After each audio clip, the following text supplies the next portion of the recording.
Salam. Parcel pink artinya kita ni unbox koleksi emas terbaru.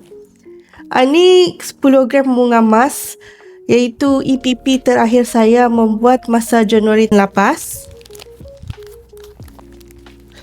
Alhamdulillah saya bayar setiap bulan selama 6 bulan, dan setelah selesai membayar saya dapat emas satu.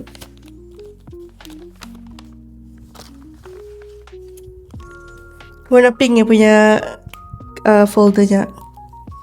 Bunga emas 10 gram. Masa ni untuk koleksi bunga emas untuk 10 gram ke atas, Publico telah membuatnya secara loose. Maksudnya ia punya emas dan kadnya ali-ali. Kita ni boleh bukalah emas ni. Dia punya design belakang tu pun lawa. Okay, ada kadnya. Bunga emas.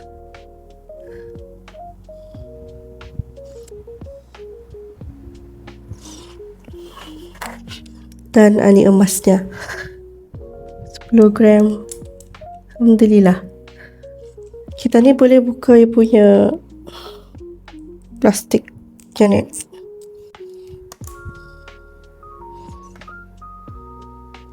Sepuluh gram versi loose. Di belakangnya lawa desainnya.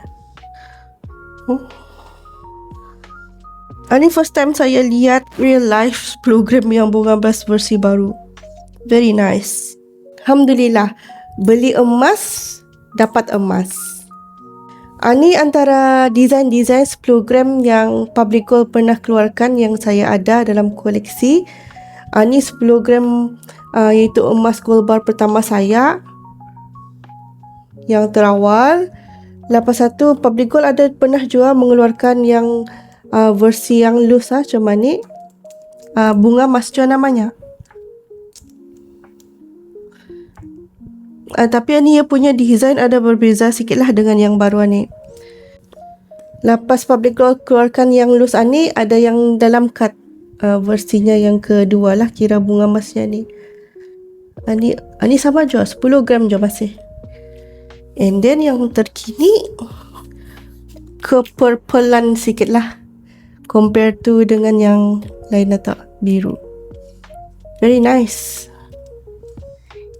Jika tuan-puan mahu miliki jua 10 gram ni, walaupun masa ni EPP sudah indah ada, kita ni masih boleh menabung sikit-sikit di dalam akaun emas gap Gold Accumulation Program.